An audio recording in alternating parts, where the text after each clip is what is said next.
All right, guys, so someone made a comment specifically about my suspension and how I fit my tires and deal with all the rubbing and so today I'm gonna go over what exactly I had to do to fit my tires. I'm running 17/9 with a -38 offset SCS Gen 5 rim, and the tire is a 285/70/17 Falcon Wild Peak, the AT3s.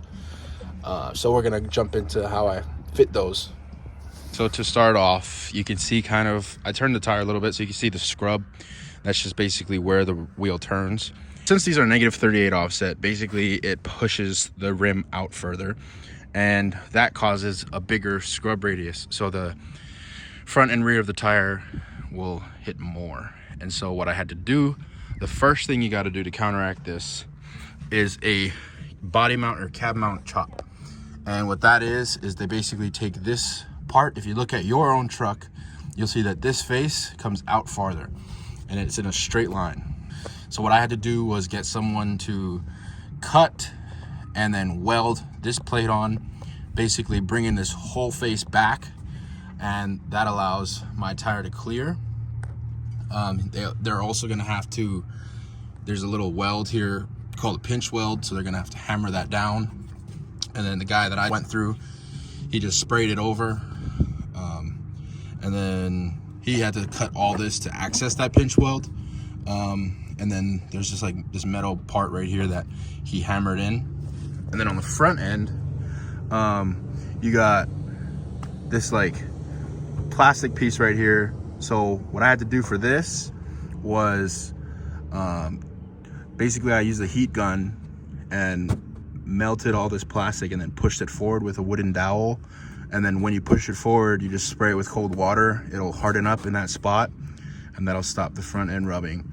I also kind of cut a lot of this stuff right here, but I mean, it's not a big deal. You get a Dremel plastic tool or an angle grinder and you can knock this piece out easy. It's mainly this cab mount chop, or if you're gonna run 35s in the future, which I'm actually thinking of doing, then just get a cab mount relocation. So that's gonna be a whole kit that basically takes this cab mount right here. That's what mounts your frame to your body, I believe.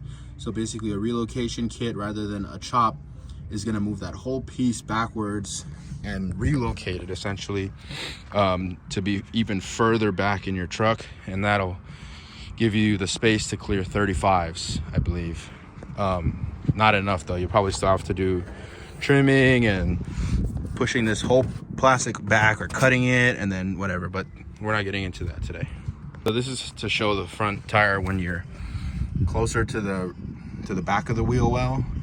As you can see, if this piece came out straight, it'd be around here, and when this tire tucks up, or I mean I didn't even turn fully, but if it did, it would be scrubbing right there and rubbing on that. So yeah, just doing that cab mount chop and then hammering down the pinch weld and then maybe a little minor trimming of the plastic in the front, you'll be good, dude. You can even get SCS upper control arms because they're adjustable, and what they do is push this mounting point, so where the upper control arm connects to the spindle just gets pushed forward a little bit. This ball joint is located more around here and it's adjustable, so you can kind of adjust it to how you have your tires and what your needs are, but you can also do that.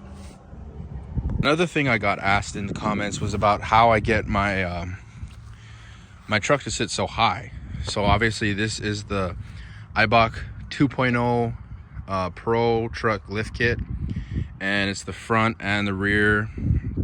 The rear has the reservoirs, and then the front is adjustable. So the reason, I'll show you guys that better in a second, but the reason that it sits so tall is because the leaf springs are upgraded. These are the Deaver stage 3 leafs. They're rated for 700 to 1,000 pounds.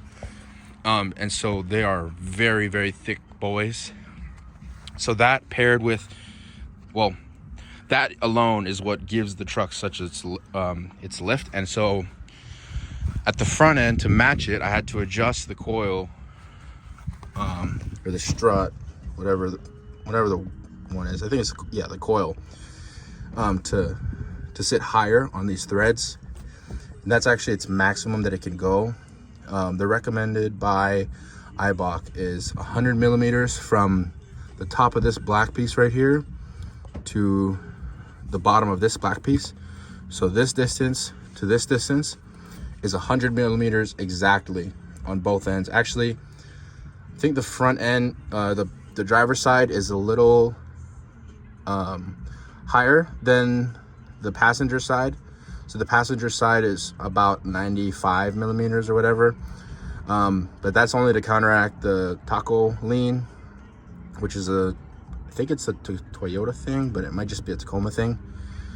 But anyways, yeah, so you want to crank these up, and the way I did it was, obviously they give you the little spanner wrench. You drop the spanner wrench into these two, and then you can keep turning it. There's a YouTube video on that, look it up. But yeah, that's how you raise the front, and then now it's pretty even. That's all. I hope this video helped. Let me know if you guys have any other questions. There's a lot of videos on YouTube, so just scrub the internet and look for what you need. Good sources are Tacoma World. That's what I use a lot. Tacoma World. Facebook groups is also a good spot, and then of course YouTube. But good luck, guys.